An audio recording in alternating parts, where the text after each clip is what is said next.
السلام علیکم. آج ہمارے ساتھ اسپیشل گیسٹ ہیں جناب صابر شاکر صاحب. شاکر صاحب تھینک یو فار جوائننگ اس. سر کچھ خبریں تھیں, میں آپ سے ان کے اوپر تبصرہ لینا چاہ رہا تھا. ایک تو یہ خبر ہے کہ خوارج سے صفائی دلوائی جا رہی ہے کہ ہماری جو فوج ہے وہ مسلمان ہے, وہ کافر نہیں ہے, وہ سارے نماز بھی پڑھتے ہیں. یہ آج کی خبر ہے, اور یہ والی جو خبر ہے آج پورے مین اسٹریم میڈیا کے اوپر سارے چینلوں کے اوپر بار بار چلائی گئی ہے. تو مجھے ایک تو یہ نہیں سمجھ آ رہی کہ ان کو کافر کون رہا ہے, اور دوسرا یہ ہے کہ پھر اس خبر سے پہلے عاصم منیر صاحب نے بھی یہ چند سٹیٹمنٹیں انہوں نے ریلیز کی ہیں. انہوں نے کہا کہ پاکستان کی فوج اللہ کی فوج ہے, ہمارے سپاہی اللہ کے نام پر لڑتے ہیں, اسی طریقے سے اللہ کے حکم اور اس کے فرمان کے مطابق اپنے فرائض کی انجام دہی کرتا رہوں گا. اسی طریقے سے 3-4 انہوں نے اور سٹیٹمنٹیں نکالی ہیں. تو میرا آپ سے سوال یہ ہے کہ یہ کس کو صفائی دینے کی کوشش کر رہے ہیں کہ ہم کافر نہیں ہیں؟ ایک بات تو انڈرسٹوڈ ہے نا کہ یہ جو انہوں نے اتنا بڑا بلنڈر مارا ہے نا کہ جی ہم ادھر غزہ میں جا رہے ہیں, obviously اسرائیل کی اوکے کہنے پر وہاں پر جا کے کس کے لیے لڑیں گے؟ اگر اسرائیل بلا رہا ہے تو اسرائیل کے لیے.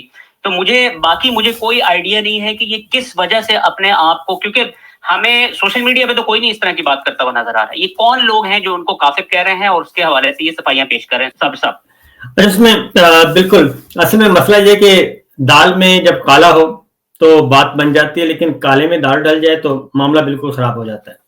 یہ انفیکٹ ان کے اندر کے کچھ چور ہیں, سادہ زبان میں جو بات کر رہا ہوں, دل کے اندر چور ہیں کچھ, وہ اس کی وجہ سے ان کو اس طرح کی باتیں کرنی پڑ رہی ہیں. ذاتی تجربے کی بنیاد پہ میں بتا دوں کہ ایک دفعہ جنرل باجوہ کے ساتھ ہم نے گئے تھے, واحد مثال ہے, آرمی چیف سے جنرل باجوہ, میں اور چودھری غلام حسین صاحب اسپیشل انویٹیشن پہ گئے اور عید ڈے ان کے ساتھ کور کیا,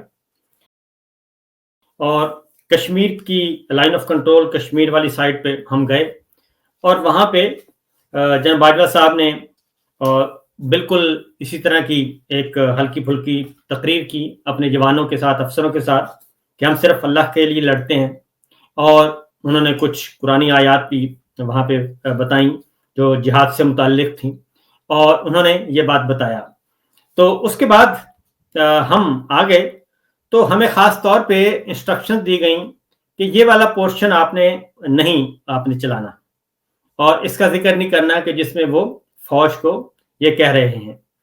تو ہم حیران بھی ہوئے اس وقت کہ پتہ نہیں اب یہ کیا معاملہ ہے. خیر ہم نے ظاہر انہوں نے کہا کہ نہیں چلانا, تو ہم نے کہا ٹھیک ہے نہیں چلاتے, اور D G I S P R اس وقت بابر افتخار صاحب تھے. تو یہ ایک ہوا. اب یہ کیوں ضرورت محسوس ہو رہی ہے, حالانکہ ہماری تو فوج کا جو موٹو ہے وہ تو ہے ہی جہاد فی سبیل اللہ, اور اس میں تو کوئی ہے ہی نہیں معاملہ. لیکن اصل مسئلہ کیا ہے؟ اصل مسئلہ یہ ہے, ایک تو جو آپ نے جس طرف اشارہ کیا وہ بھی ہے, دوسرا یہ کہ field marshal general Asim Munir صاحب کی اپنی جو اپوائنٹمنٹ ہے وہ بنیاد میں وہ متنازع ترین ہے, اور پاکستان کی تاریخ میں پہلی دفعہ ہوا ہے کہ ایک ریٹائرڈ لیفٹیننٹ جنرل کو ترقی دے, ریٹائرمنٹ کے بعد ان کو پروموشن دے کے اور ان کو آرمی چیف بنایا ہو. پاکستان کی تاریخ میں کبھی نہیں ہوا. اور آرمی ایکٹ کے مطابق 29 نومبر 2022 کو جب جنرل عاصم منیر صاحب کو آرمی چیف بنایا گیا, اس وقت فوج کے ریکارڈ میں یہ فوج کے سروس میں نہیں تھے, یہ ریٹائر ہو چکے تھے. تو ایک تو بنیادی بات یہ ہے. دوسرا یہ کہ پچھلے 3 سالوں میں اب ان کو ایک اور ایکسٹینشن لینی تھی. ایکسٹینشن کو تسلسل کا نام دیا گیا, بات نہیں بنی, اور پھر سمجھدار لوگوں نے کہا کہ آپ کانسٹیٹیوشنل کور لے لیں, کیونکہ آپ آلریڈی آپ کی اپوائنٹمنٹ جو ہے وہ متنازع ہے اور غیر قانونی ہے, آپ ادروائز کوئی اور مسئلہ نہ کھڑا ہو جائے مستقبل میں. لہٰذا یہ پھر 27ویں غیر آئینی ترمیم جو ہے وہ کرنی پڑی, اور پھر سنرجی کا نام دیا گیا. سنرجی کے ایک نئی ٹرم استعمال کی گئی, ایکسٹینشن, تسلسل اور سنرجی. پھر پچھلے 1 سال پہلے کی جو تقریر آپ سنیں کاکول اکیڈمی میں, تو وہ تھی بالکل اسلامی, اس میں اسلامی ٹچ تھا, اور اس میں سوشل میڈیا کو شیطانی میڈیا کہا گیا, ڈیجیٹل میڈیا کو ڈیجیٹل دہشت گردی کہا گیا, اور پھر سورہ حجرات کی آیات پڑھ کر سنائی گئیں. پھر جو ہے دہشت گردوں کے ساتھ یا جو نہیں مانتے ریاست کا حکم ان کو کچلنے کا والی جو معاملہ ہے آیت, وہ اس سے ریلیٹڈ آیات پڑھ کر سنائی گئی. یہ پچھلے کاکول اکیڈمی میں جو خطاب کیا. اس دفعہ جو کیا, کیونکہ پریزیڈنٹ ٹرمپ کے ساتھ لنچ ہو چکا تھا. اس دفعہ جو کیا تو وہ بالکل ویسٹرنائز تقریر تھی. اس میں ہمارے فوجی جوانوں اور افسروں کو جو کاکول اکیڈمی سے فارغ ہو رہے تھے اور فوج میں شامل ہو رہے تھے, ان کو مکمل طور پر صدر ٹرمپ کے حوالے سے اور مغربی ٹچ دیا گیا. اور اس میں خاص طور پہ ایک بات کی گئی کہ فلسطین کے معاملے میں ہماری جو موقف ہے وہ وہی ہے 1967 والا, اور اس سے پیچھے ہم کوئی آزاد ایک دو ریاستی حل چاہتے ہیں, آزاد فلسطینی ریاست چاہتے ہیں. یہ اب نوجوانوں کو, فوجی جوانوں کو, افسروں کو بتانے کی ضرورت کیوں پیش آئی؟ اب یہ جو بات کی جا رہی ہے, پہلی بات تو یہ ہے کہ اگر آپ کو اپنے آپ کو اسلامی فوج ثابت کرنے کے لیے خارج دہشت گردوں کی ضرورت پیش آئی ہے تو پھر آپ اپنے حال پہ رحم کریں اور اپنے جو آپ کو نیریٹو آپ کو بنا کے دیتے ہیں ان کو سب سے پہلے تو فارغ کر دیں, سیک کر دیں اور اپنی یہ ٹیم تبدیل کر لیں. کیونکہ پاک فوج, افواج پاکستان دنیا کی جو ٹاپ 10 فورسز ہیں, بلکہ ٹاپ 8 میں شامل ہے, اس فوج کو ایک خارجی دہشت گرد کی ضرورت پیش آئی اس کی گواہی کی کہ پاکستان کی فوج بڑی اچھی فوج ہے اور اسلامی فوج ہے. تو میں نے دین بھی وہیں سے سیکھا اور سب کچھ وہاں سے سیکھا. تو یہ خود کمزوری ہے. دوسرا پھر جنرل صاحب کہتے ہیں کہ یہ اللہ کی فوج ہے. اب آتے ہیں اصل معاملے کی طرف. اصل مسئلہ یہ ہے کہ Abraham accord, general Asim Munir صاحب جو ہیں وہ تسلسل ہیں, ایکسٹینشن ہیں جنرل باجوہ صاحب کی. جنرل باجوہ صاحب نے جو پہلی میڈیا بریفنگ جو بات کی تھی اس میں ابراہم اکارڈ کا نام لیے بغیر, کیونکہ اس وقت اس کا نام ابراہم اکارڈ نہیں تھا, اسرائیل کو تسلیم کرنے کی باتیں آج سے 9 سال پہلے کی گئیں. تو جنرل باجوہ کی اگر آپ جو مین چیز ہے ایک جو ابھی تک آگے لے کے وہ چل رہے ہیں وہ عاصم منیر صاحب, وہ ہے اسرائیل پالیسی, اور دوسری ہے کشمیر پالیسی. اسرائیل پالیسی وہی لے کے آگے بڑھ رہے ہیں اور وہی تسلسل ہے. اب آ چکا ہے ابراہم اکارڈ کو تسلیم کرنے کا معاملہ اور وہ سر پہ آ گیا. اب تھوڑا سا پیچھے چلیں, زیادہ پیچھے نہیں بلکہ 1 مہینے کا. اس میں شہباز شریف صاحب ہوں یا آرمی چیف یا عاصم منیر صاحب ہوں, انہوں نے وزٹ کہاں کہاں کے کیے ہیں. انہوں نے وزٹ کیا ہے اسرائیل کے پڑوسی ملک مصر کا, پھر کیا ہے انہوں نے اردن کا, اور پھر ایک اور وزٹ کیا دونوں نے مل کے, وہ ہے آذربائیجان کا. اب آذربائیجان, مصر اور اردن, یہ تینوں اسرائیل کے ساتھ بیک ڈور چینل اس وقت کام کر رہے ہیں. مصر کے اسرائیل سے تعلقات ہیں, وہ تو اوپنلی کر رہے ہیں, مصر والے تو اوپنلی کر رہے ہیں, ٹھیک ہے نا. وہ ہاں, تو پاکستان جو ہے, پاکستان کا بیک ڈور چینل وہ ہے, وہ مصر ہے, اردن ہے اور آذربائیجان ہے. اور اب آ جائیں, اردن کے کنگ عبداللہ آتے ہیں اور ان کا پرتپاک استقبال کیا جاتا ہے, نشان پاکستان دیا جاتا ہے, ان کی آؤ بھگت کی جاتی ہے, ٹیلا رینج لے کے جایا جاتا ہے. تو یہ یقیناً میں پورے وثوق سے کہہ رہا ہوں کہ یقیناً یہ back door channel, back door diplomacy چل رہی ہے ابراہیم اکارڈ کی اور غزہ میں فورس بھیجنے کی. یہ پھر ایک اور آپ ذرا دیکھ لیں کہ جب ہم یہ ریکارڈ کر رہے ہیں تو کراؤن پرنس پرائم منسٹر سعودی عرب محمد بن سلمان امریکہ پہنچ چکے ہیں. اور کل پریزیڈنٹ ٹرمپ نے اپنی جو گفتگو میں بتایا, انہوں نے کہا میری ملاقات ہے اور ابراہیم اکارڈ سے متعلق بہت بڑا کوئی بریک تھرو ہو سکتا ہے. اب یہ ساری چیزوں کو آپ ڈاٹس کو ملائیں, ڈاٹس کو ملانے کے بعد آپ ذرا جنرل صاحب کی یہ آنن فانن جو گفتگو ہوئی ہے, اور پھر آج نے دیکھا ہوگا کہ آج ہمارے کچھ دانشوروں نے بھی اس نیریٹو کو آگے بڑھانے کی کوشش کی اور انہوں نے بھی یہی باتیں کی کہ یہ اسلامی فوج ہے, یہ مسلمانوں کی فوج ہے, یہ بڑی, تو اس میں یہ تو خود متنازع بنا رہے ہیں. یہ کبھی بھی صابر صاحب, میں ایک بات آپ سے نا, اس کا یہ جو ہے نا میرا سوال کلیئر نہیں ہوا ہے. جس طریقے سے انہوں نے اس خبر کو پیش کیا ہے نا, اس سے لگتا یہ ہے کہ جو ریکروٹمنٹ ہو رہی ہے نا دہشت گردوں کی پاکستان آرمی کے خلاف, وہ یہ کہہ کر کی جا رہی ہے کہ یہ کافر ہیں, یہ صرف نام کے مسلمان ہیں.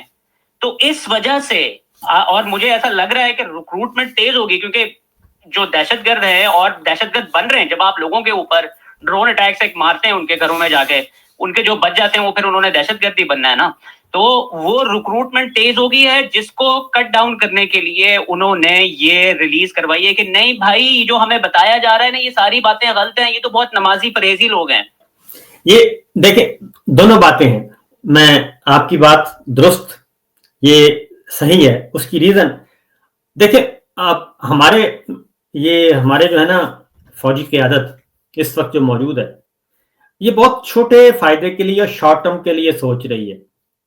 یہ سمجھ رہی ہے کہ جو تصویر ان کو دکھائی جا رہی ہے نا کہ آپ جائیں غزہ میں ادھر بھی آتا ہوں, غزہ میں جائیں اور غزہ میں جا کے آپ امن فورس کا حصہ بنیں, امن قائم کریں, اور وہاں پہ جا کے کس سے لڑنا ہے, کیونکہ یہ جو میسج ہے نا یہ دیا جا رہا ہے ہمارے جوانوں کو اور افسروں کو, کہ اور اس کے بعد پھر اس کا میسج باہر ان کو بھی یہ بتایا جا رہا ہے کہ دیکھیں ہم تو جا رہے ہیں بہت اعلیٰ و عرفہ مقصد کے لیے.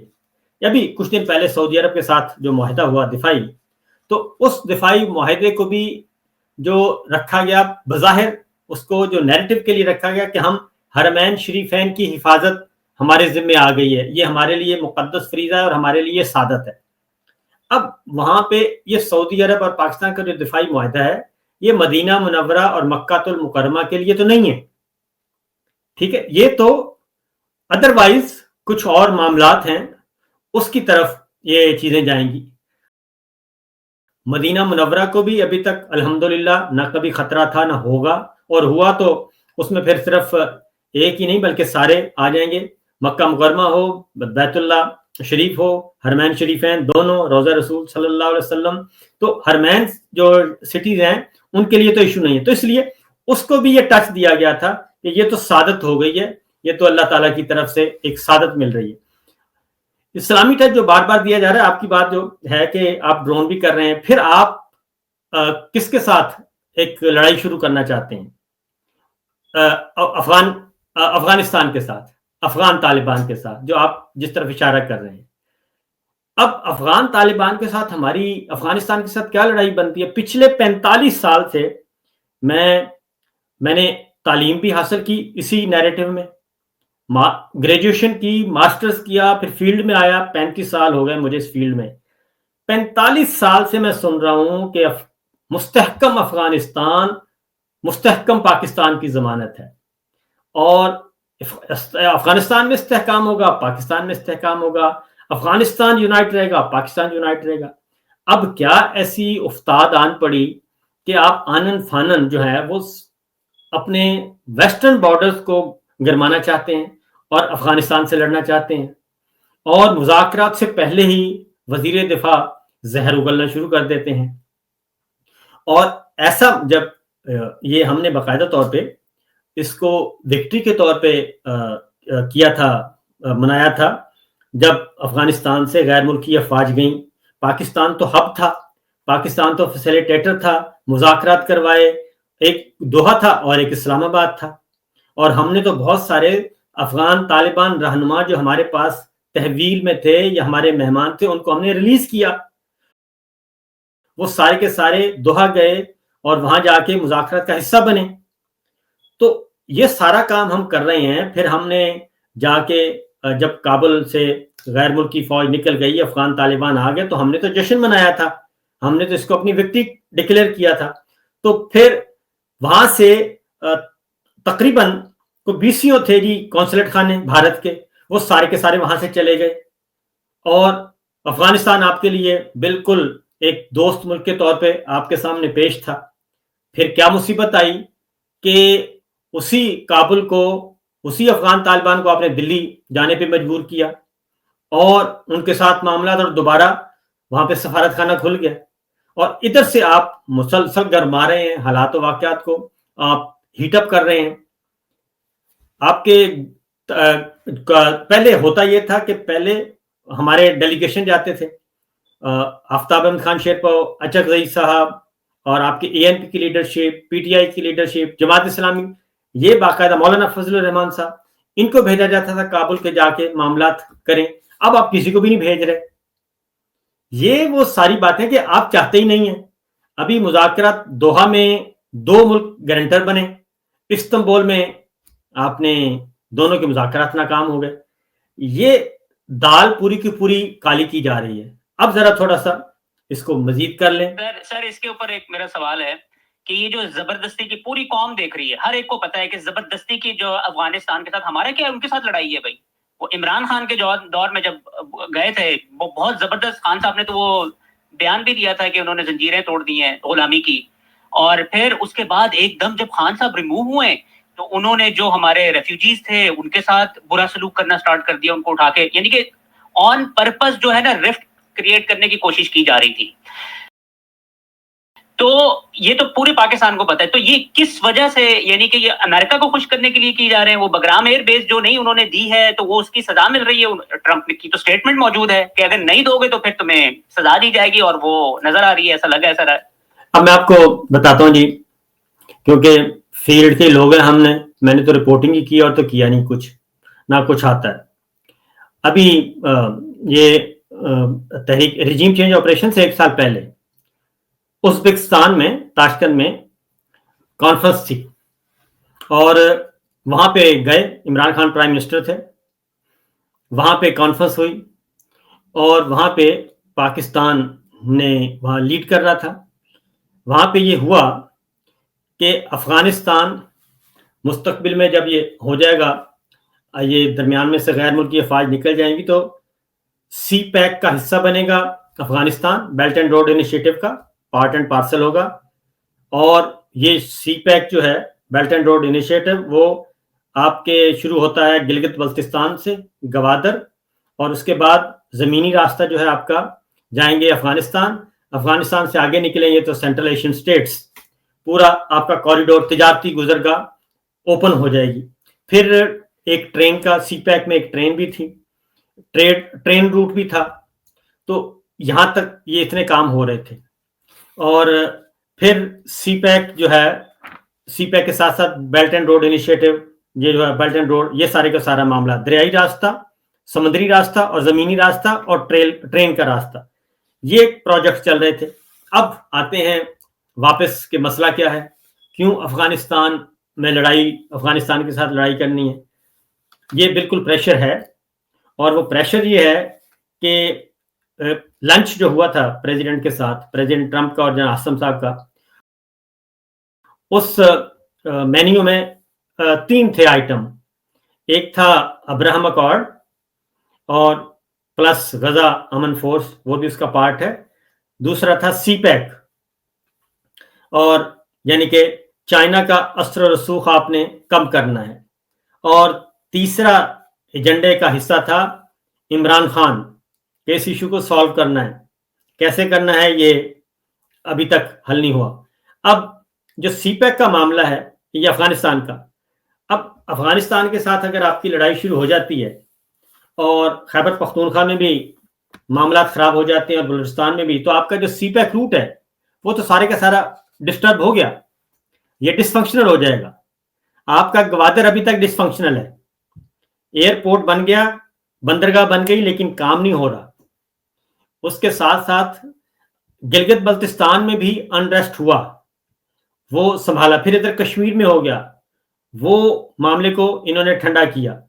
تو یہ پورے کا پورا سی پیک روٹ ہے جس کو ڈسٹرب کیا جا رہا ہے، اور افغانستان اس کا پارٹ ہے. اب افغانستان کے ساتھ ایران کے تعلقات بالکل ٹھیک ہیں، چائنا کے ٹھیک ہیں، اور صرف پاکستان ہے جو 45 سال سے لڑ رہا ہے افغانستان کے لیے، اور ڈائریکٹلی انڈائریکٹلی افغانستان کے لیے لڑ رہا ہے. صرف اس کے تعلقات خراب ہیں. ہمارے تعلقات چائنا کے ساتھ بھی خراب، انڈیا کے ساتھ بھی خراب، افغانستان کے ساتھ بھی خراب، ایران کے ساتھ بھی 50-50. تو یہ ہم کس طرف لے کے جانا چاہ رہے ہیں؟ ہم نے کیا ساری عمر ہم نے بدامنی کو بیچنا ہے، یا پیس کے ذریعے ہم نے سٹیبل ہونا ہے؟ یہ ہے اصل سوال. یہ ہے اصل سر کوشچن. مجھے چند لائنوں میں اگر آپ یہ بتا دیں کہ سوچ کیا ہے عاصم منیر صاحب کی. دیکھیں اس وقت جو پاکستان بالکل کمپلیٹلی سٹینڈ اسٹل کے اوپر کھڑا ہوا ہے, آپ کو نظر آ رہا ہے اکانومی پاکستان کی تباہ ہو چکی ہے, سب کچھ یعنی کہ تباہی کے دہانے کے اوپر کھڑا ہوا ہے, اور پاکستان میں کوئی انویسٹمنٹ لانے کے لیے تیار نہیں ہے. روزانہ کی بنیاد کے اوپر بڑی بڑی کمپنیاں ملک کو چھوڑ کر جا رہی ہیں, ایکسکیوزز بنا رہی ہیں کہ یہ ہو گیا وہ ہو گیا. آج بھی ایک کمپنی گئی ہے جس نے, مجھے اب یاد نہیں آ رہا اس کا نام, میں نے خبر پڑھی تھی, انہوں نے کوئی 70% آف کے اوپر اپنی کمپنی سیل کر کے وہ نکل گئے. تو عاصم منیر صاحب کے پاس مجھے جو ایک چیز نظر آتی ہے نا, ان کی جو امید لگی ہوئی ہے وہ لگی ہوئی ہے اسرائیل سے, کہ اسرائیل کا ابراہیم اکارڈ ہم ایکسیپٹ کریں گے اور اس کے بعد پھر ہم جو فوجیں وغیرہ بھیجیں گے تو اس کی وجہ سے ہمیں ریلیف مل جائے گا, اور اس کے بعد جو ہے چیزیں اسٹیبلائز ہونا سٹارٹ ہو جائیں گی. اس کے علاوہ اور کوئی مجھے چیز نہیں نظر آ رہی ہے کہ ان کا ویژن کیا ہے, سوچ کیا ہے, کیا دیکھ رہے ہیں وہ آگے. میں یہ کہوں گا کہ جنرل عاصم منیر صاحب سے کہوں گا کہ وہ جتنی جلدی ہو سکے نا جی وہ کٹ کر جائیں. اس میں ان کا بھی بھلا ہے اور پاکستان کا بھی بھلا ہے, کیونکہ ان کا پچھلے 3 سال کا ہم نے ویژن دیکھ لیا. ان کا پچھلے 3 سال کا ویژن کیا ہے؟ ان کا پچھلے 3 سال کا ویژن ان شارٹ میں آپ کو بتا دوں, D G I S I کے عہدے سے مجھے کیوں ہٹایا؟ Imran Khan, Bushra Bibi. D G I S I کے عہدے سے مجھے کیوں ہٹایا؟ جنرل فیض حمید. یہ ان کے 3 ہدف ہیں. چوتھا ہدف مجھے کوئی نہیں نظر آیا. اگر کوئی چوتھا ہدف ہے تو میں قبول کرنے کے لیے تیار ہوں.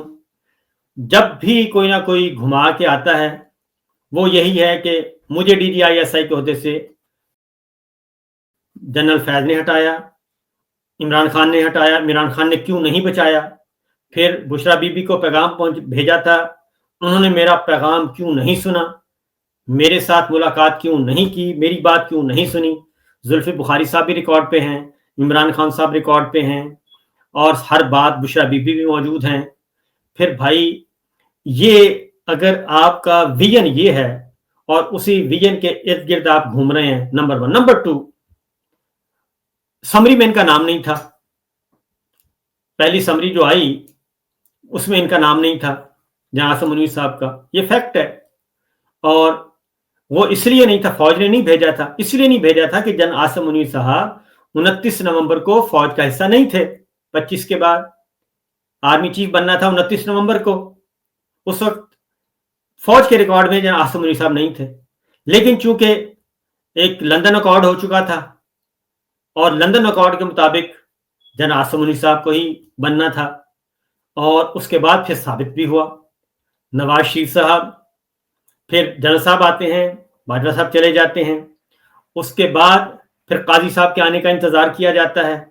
وہ آئیں گے, نواز شریف آئیں گے, نواز شریف آئیں گے تو الیکشن ہوگا, قاضی صاحب, اور وہ سارا پھر الیکشن.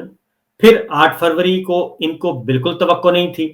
جو آپ پوچھ رہے ہیں نا کہ مسئلہ کیا ہے, مسئلہ یہ ہے کہ ان کو بالکل توقع نہیں تھی 8 فروری کو سارے کا سارا. سر آپ نے جو ہے نا صابر صاحب, آپ نے بالکل کوزے میں بند کر دیا کہ وہ کس وجہ سے آئے تھے. وہ بیسیکلی بدلہ لینا چاہ رہے تھے. اب بدلہ انہوں نے لے لیا ہے, لیکن اب سمجھ نہیں آ رہی کہ اس گھمن گھیری سے اب نکلنا کس طرح ہے. وہ اس چکر کے اندر وہ تباہی کے اوپر تباہی پھیری جا رہے ہیں, اور وہ بالکل تباہی کے دانے پر کھڑے ہوئے ہیں. اب یہ اس صورتحال سے نکلنا کس طرح ہے, مجھے نہیں پتا کہ کیا ہوگا آگے. دیکھیں بات یہ ہے کہ اب صرف وہ نہیں کھڑے بلکہ پورا پاکستان کھڑا ہے. ہم سب کھڑے ہیں. ہماری عدالت, وکالت, صحافت, معیشت, معاشرت, یہ سب کچھ ہمارا فنا ہو چکا ہے. ہماری جمہوریت فنا ہو چکی ہے. اور اب کیوں 27ویں غیر آئینی ترمیم کے پیچھے ان کا خیال تھا 26ویں غیر آئینی ترمیم کے ساتھ ایک بینچ بنے گا, معاملات کنٹرول کر لیں گے ہم, لیکن وہ نہیں ہو سکا. تو اب انہوں نے 27ویں غیر آئینی ترمیم لے آئے. انہوں نے اب نئی کانسٹیٹیوشنل کورٹ بنا دی. اب کانسٹیٹیوشنل کورٹ کا حال یہ ہے کہ وہ دربدر ہیں, یعنی کہ سب سے پاکستان کی نمبر 1 کورٹ ہے, اور اس کو کوئی چیمبر دینے کے لیے تیار نہیں ہے.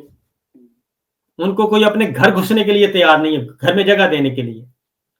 اور وہ بھی ایسے کیسے کیسے لوگ آ گئے ایمان سے. اچھا تو صابر صاحب آپ بیسکلی کہہ رہے ہیں کہ ان کے پاس کوئی پلان نہیں ہے, ڈے ٹو ڈے بیسس کے اوپر جو ہے ڈیسیجنز لیے جاتے ہیں کہ یار اچھا اب یہ نہیں ہوا تو اب یہ کرنے کی کوشش کرتے ہیں, یہی صورتحال ہے. دیکھیں عدیل بھائی, بات یہ ہے کہ آپ کا ویژن ہی نہیں ہے نا بھائی. ہر آرمی چیف جب آتا تھا نا, آرمی چیف کے آنے سے پہلے ہی ایک خاص نیریٹو جو ہے وہ پہلے سے تیار ہوتا تھا. جیسے فار ایگزامپل, زیادہ دور نہیں جاتے, دہشت گردی کے خلاف جنگ, جنرل باجوہ صاحب جنرل پرویز مشرف. اس سے پہلے جنرل ضیاء صاحب کے پاس افغان جہاد. اس کے بعد آگے آ جائیں کیانی صاحب کے پاس, انہوں نے پھر ضرب عضب, رد الفساد, راحیل شریف صاحب, یہاں تک چلا سوات آپریشن, دہشت گردی سے پاک کیا, کام کیا انہوں نے, اور ان کو یہ کام مل گیا. اب باجوہ صاحب نے کیا بیچنے کی کوشش کی؟ باجوہ صاحب نے بیچنے کی کوشش کی ابراہیم اکارڈ, اسرائیل کو میں تسلیم کرواؤں گا. وہ انہوں نے 6 سال بیچا مغربی دنیا میں, 3 سال اور 3 سال. اس کے بعد انہوں نے کہا کہ تم تو گولی باز ہو, یہ آپ کیا کر رہے ہیں؟ تو وہ چلے گئے. 6 سال میں پورا نہیں ہو سکا. ان کے گلے میں بھی وہی ابراہیم اکارڈ ہے. اب آپ جو بات کر رہے تھے, اب ان کے پاس ایک ہی نیریٹو ہے کہ جی میں ابراہیم اکارڈ, یہ میرے ذمے, اور بس مجھے کنٹینیوٹی چاہیے. اب 3 سال آپ نے پورے کر لیے بھائی, اگلے 10 سال آپ کہہ رہے ہیں کہ مجھ سے بہتر کوئی نہیں ہے. میں پاک فضائیہ کا بھی ایکسپرٹ ہوں, میں پاک بحریہ کا بھی ایکسپرٹ ہوں, میں اسٹریٹجک معاملات کا بھی ایکسپرٹ ہوں, مجھے یہ سب کچھ دے دو, ٹھیک ہے, تمام مسلح فوج میرے کمان میں, کنٹرول میں دے دیں. 78 سال 78 ایئرز 78 سال سے ایک مضبوط تنظیمی ڈھانچہ فوج کا, آپ اس کو ڈسمینٹل کر رہے ہیں. آپ جوائنٹ سٹاف ہیڈ کوارٹر اس کو اڑا دیا آپ نے, اور چیئرمین کا عہدہ ختم کر دیا. ابھی میں نیو یارک ٹائمز کی سٹوری پڑھ رہا تھا, اس میں وہ کہہ رہے ہیں کہ نیو یارک یا واشنگٹن پوسٹ کہ اتنے اختیارات تو امریکی فوج کے سربراہ کو نہیں ہے, اتنی پاور تو اس نے آج تک نہیں مانگی جو پوری دنیا کے ساتھ جنگیں کرتے ہیں. اس لیے ان کو اندر کا خوف ہے, اندر ان کے انسیکیورٹی ہے. انہوں نے انسیکیور کیا پورے پاکستان کو, ہماری ماؤں بہنوں بیٹیوں کو, اور سیاسی مخالفین کو, پولیٹیکل ورکرز کو, کہ جاؤ جا کے گھر توڑو اور گھس جاؤ, اور پھر ویڈیوز بناؤ اور پھر پھیلاؤ, میڈیا کو خوفزدہ کرو, اور انسیکیور کیا. اب یہ خود انسیکیور ہو چکے ہیں. اب یہ سر صابر صاحب مجھے یہ بتائیے گا کہ یہ اس طرح ایک آرمی جنرل آ کر یعنی کہ اپنے ادارے کو بھی وہ تباہ کرنے کے اوپر تلا ہوا ہے, سر فیل ہوتا ہے, لگ رہا ہے اور نظر آ رہا ہے, سرکمسٹانسز یہ بتا رہے ہیں. تو کوئی ادارے کے اندر کوئی میکنزم نہیں ہے کہ ان چیزوں کو کوئی تھوڑا سا روکنے کی کوشش کی جائے یا کچھ پریشر ڈالا جائے؟ کچھ ان کی وہاں سے تو آبویسلی کچھ بھی ابھی تک ہمیں اب ادھر کی ویسی خبریں باہر نہیں نکلتی ہیں. نہیں, میں آپ کو تھوڑا سا 2 منٹ کے اندر اندر آپ کو بتانے کی کوشش کرتا ہوں. ادارے کے اندر بہت کوشش کی جا چکی ہے, اور جتنے بھی مہذب طریقے ہیں اور ایک ڈسپلن کے اندر رہتے ہوئے وہ سارے ایکسرسائز ہو چکے ہیں. اور یہاں تک کہ جو ایلڈرز ہیں ان کی بہت رسپیکٹ کی جاتی ہے, اور ایلڈرز نے بھی ان سے رابطہ کیا, ان کو خطوط لکھے, اور 3 یعنی کہ سب سے انہوں نے کہا کہ کس کی یہ رسپیکٹ کرتے ہیں, فلاں صاحب کی رسپیکٹ کرتے ہیں جی, ان کو بھیجا. تو وہ کہتے ہیں کہ ہم نے آپ کو خطوط بھی لکھے, سب کچھ کیا. تو کہتے ہیں کہ یہ وہ فوج نہیں ہے جو آپ چھوڑ کے گئے تھے, اور یہ فوج اب میں رہنے بھی نہیں دوں گا. تو اس طرح کی بات کی. اس کے بعد وہ مایوس ہو گئے ہیں. اب باقی آپ کو پتا ہے کہ ISI ہے, MI ہے, اور ان کا انٹرنل سسٹم ہے, وہ ایک رپورٹس دیتے ہیں. اب اگر بندہ سننا ہی نہ چاہے, اور آپ کو اگر کوئی آپ کے سوچ کے برعکس کوئی زمینی حقائق بیان کرنے کی کوشش کرے تو آپ اس کو مختلف ناموں سے پکاریں، تو پھر ظاہر ہے وہ کہتے ہیں کہ ان کو ان کے حال پہ چھوڑ دیا جائے. تو جتنے بھی شریفانہ قسم کے ڈسپلن کے اندر رہتے ہوئے جو طریقے تھے وہ تو سارے ایکسرسائز ہو چکے ہیں. تو کیونکہ اب دوسری ان کی مجبوریاں وہی ہیں، سب کو پتہ ہے، وہ اب کوئی ڈھکی چھپی نہیں ہے، وہ ہے آل شریف کے ساتھ ان کا ایگریمنٹ. وہ ایک بہت ہی مصیبت بنا ہوا ہے. اور اگلی جو یہ 27ویں غیر آئینی ترمیم، یہ جو مری میں ان کی میٹنگ ہوئی، پھر لندن میں ہوئی، پھر جنیوا میں ہوئی، اور یہ طویل ایکسرسائز کے بعد ان کے معاملات طے پانے کے بعد پھر یہ 27ویں غیر آئینی ترمیم مکمل ہوئی. ابھی بھی جو میرے پاس ہے کہ جنرل فیض کو جو سزا سنانی ہے اس پہ پھڈا ہوا ہے. وہ کہتے ہیں پہلے نوٹیفیکیشن، وہ کہتے ہیں نہیں پہلے سزا سنائیں. یہ بھی مسئلہ بنا ہوا ہے اور وہ لٹکا ہوا ہے. تو اس نوعیت کی جو چیزیں ہیں وہ آ رہی ہیں. میں سزا سنا دیں گے، یعنی کہ وہ ایک ایگزامپل سیٹ کر کے جائیں گے، پھر یہ بھی ذرا ان کو سوچنا چاہیے. دیکھیں وہی بات ہے نا کہ اگر یہ جنرل فیض کو سزا سناتے ہیں، ڈی جی آئی ایس آئی کو سزا سنا رہے ہیں نا، جنرل فیض کو چھوڑ دیں، کیا نام ہے اس کا، یہ آئی ایس آئی کے چیف کو سزا سنا رہے ہیں. اس کو سزا سنانے کا مطلب ہے کہ آپ اپنے دشمن ملک کو، آپ ان کے نیریٹو کو آپ مضبوط کر رہے ہیں، نمبر 1. نمبر 2، آئی ایس آئی کا چیف جو ہے وہ تو جو آرمی چیف کہے گا وہی کرے گا. وہ تو اپنی طرف سے تو کچھ بھی نہیں کر سکتا. ابھی جنرل باجوہ، ان کے بعد جنرل ندیم انجم آئے تھے، وہ جو جنرل باجوہ کہہ رہے تھے اور جو جنرل عاصم منیر کہے تھے وہ وہی کر رہے تھے. اور اس کے بعد ڈی جی سی کے طور پہ یہ رہے ہیں. تو ڈی جی سی بھی میجر جنرل کی کیا اوقات ہے کہ وہ آرمی چیف سپہ سالار کے برعکس کچھ کرے.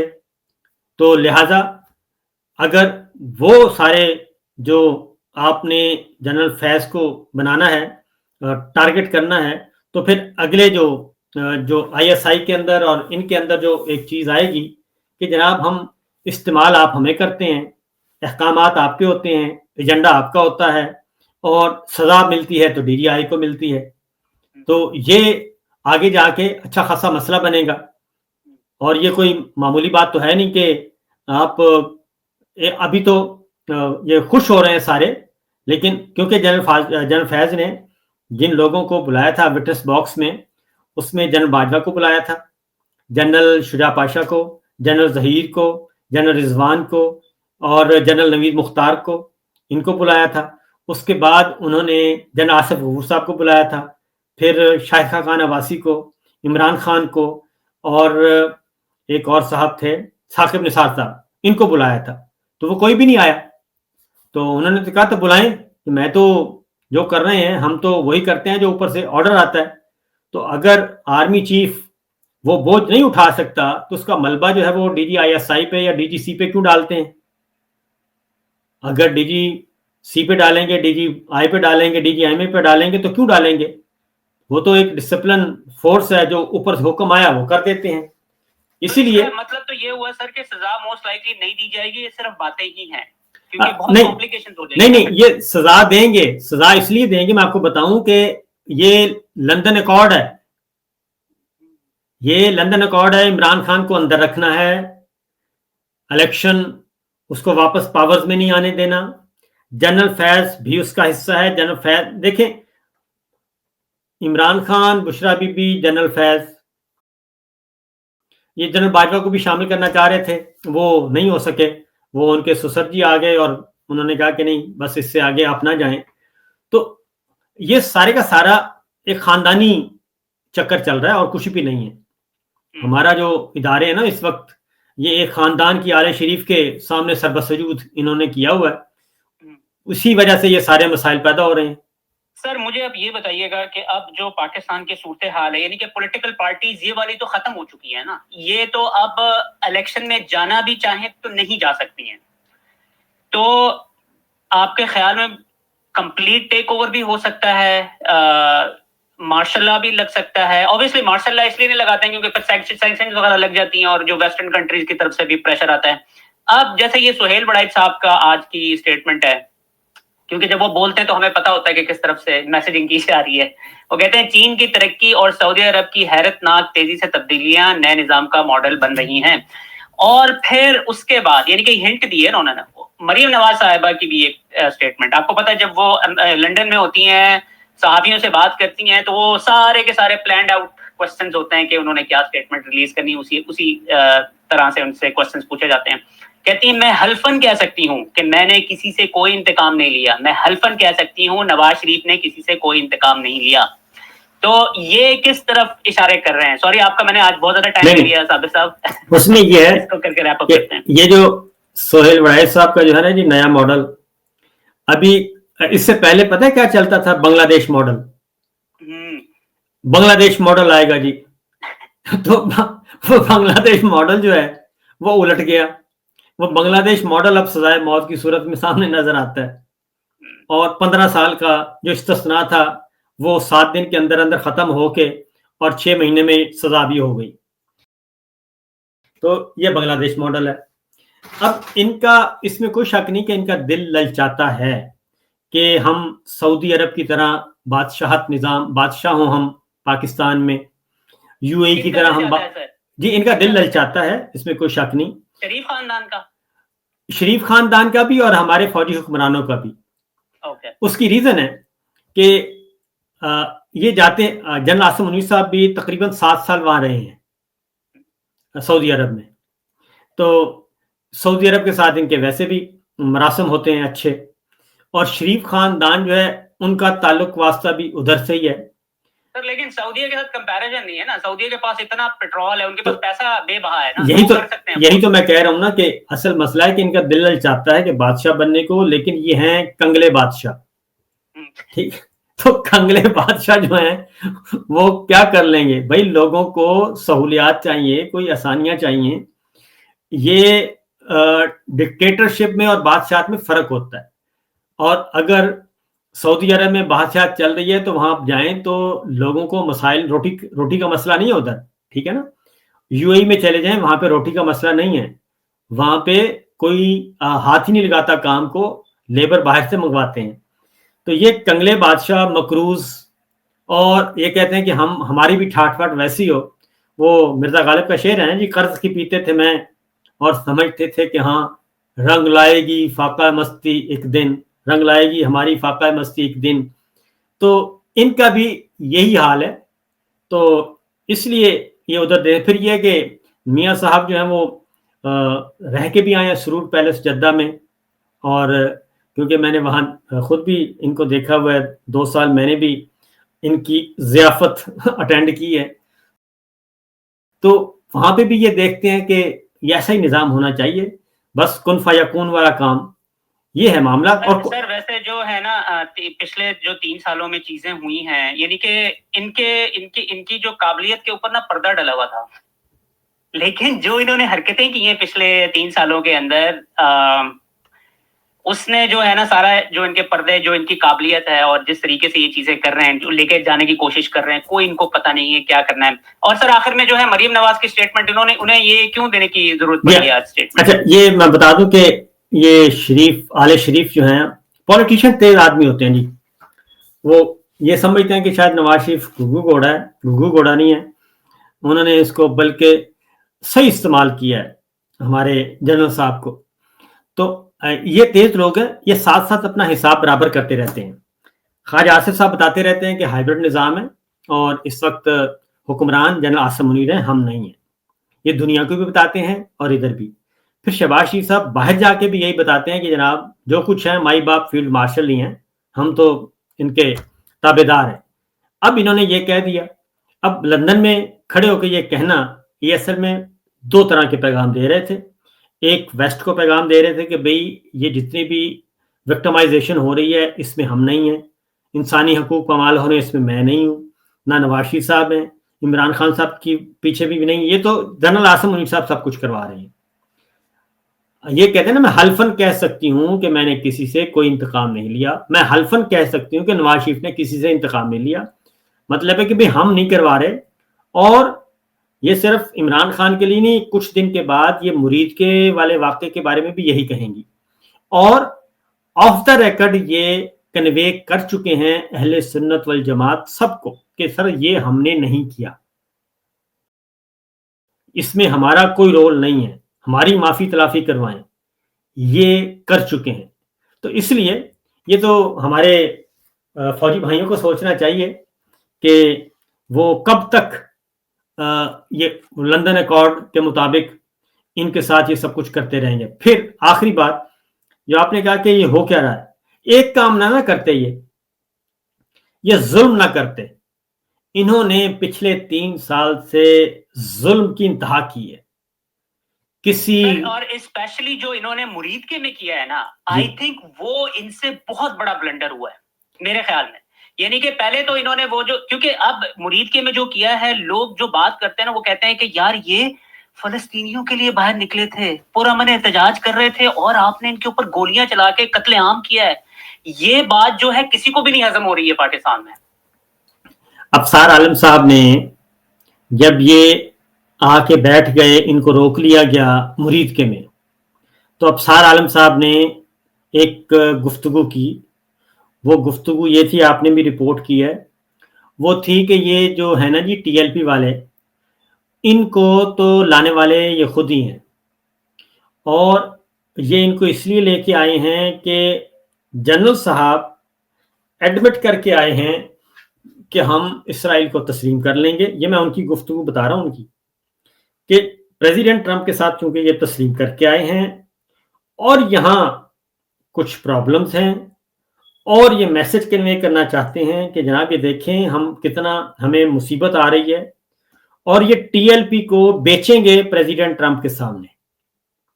یہ ایگزیکٹ آپ اپنے جائیں گے نا تو تلاش کریں گے تو اس میں مل جائے گا۔ بالکل مجھے یاد آ گیا، بالکل صحیح کہہ رہے ہیں آپ، ٹھیک ہے نا، یہی بات کی انہوں نے۔ ہاں یہ بات کی تھی۔ اس کے بعد اگلے 24 گھنٹے کے اندر اندر یہ آپریشن ہو جاتا ہے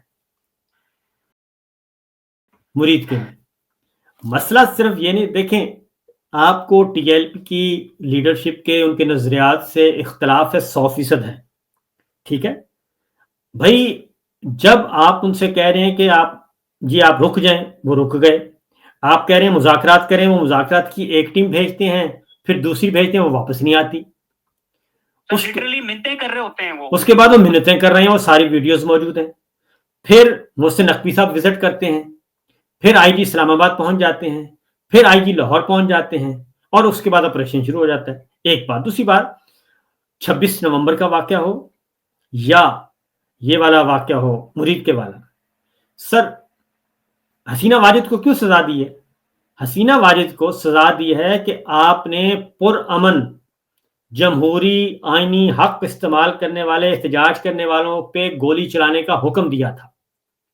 آج اس کو سزائے موت اس پہ ہوئی ہے۔ تو یہ جو کارکن ہوتے ہیں یہ تو بیچارے اوپر کی کہانیاں نہیں نہ سمجھتے، یہ تو آتے ہیں کہ ہم جا رہے ہیں، ایک سیاسی جماعت کے کارکن ہم جا رہے ہیں، ہمارے لیڈر نے کہا ہے۔ اور بڑی انٹرسٹنگ بات ثابت صاحب یہ ہے کہ آج حسینہ واجد کو سزا ہوئی ہے اور اسی وقت مریم نواز صاحبہ نے یہ جو ہے بیان جاری کیا ہے۔ That's also interesting، آپ اس کو لنک کر سکتے ہیں۔ وہی میں کہہ رہا ہوں کہ وہ اب یہ ثانیہ مالٹون یہ کر چکے ہیں، 14 بندے شہید ہوئے پرامن، وہ آرام سے بیٹھے تھے منہاج القرآن۔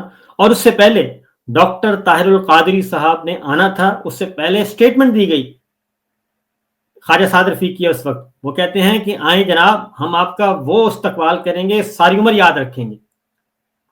اور اس کے بعد ثانیہ مالٹون ہو جاتا ہے۔ پھر مرید کے 26 نومبر اسلام آباد، کشمیر کے ساتھ کیا کیا، کشمیریوں کے ساتھ 9 مئی کو یہی کچھ تھا، 9 مئی والا واقعہ۔ تو 4 بڑے واقعات ہو چکے ہیں ان 3 سالوں میں۔ پھر سب سے اوپر شہید اشرف شریف، ٹھیک ہے، پہلا۔ آپ نے تو لگتا یہ ہے کہ اس رجیم کے پاس گولی چلانے کے علاوہ کوئی اور ہے ہی نہیں دلچسپی پچھلے 3 سالوں۔ نہیں ہے کوئی سر، کیا کریں گے وہ لوگ، سپورٹ ختم ہو چکی ہے ان کی بالکل۔ سر مجھے یہ بتائیے گا کہ جو رضوی برادران ہیں وہ تو ایک معمہ ہی بن گیا ہے، بالکل ہی غائب ہو گئے ہیں، کچھ پتہ نہیں چل رہا ہے۔ آپ کے خیال میں وہ زندہ بھی ہیں یا نہیں؟ وہ انہی کے پاس ہیں، وہ انہی کے پاس ہیں۔ اصل میں ان کو کوشش کی گئی کہ کوئی ویڈیو سٹیٹمنٹ ریکارڈ کروا دیں، وہ انہوں نے نہیں کروائی۔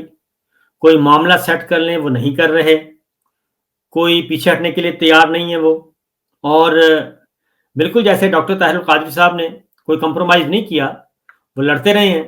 تو وہ بھی ڈیڈ باڈیز جو ہیں وہ کہتے تھے ڈیڈ باڈیز کی طرح, وہ 8 ابھی لاہور ہائی کورٹ میں وہ کیس پہنچا ہوا ہے یہ مرید کے والا, تو 6 انہوں نے واپس کی ہیں, 8 ابھی تک واپس کرنی ہے, وہ پہنچے ہوئے ہیں.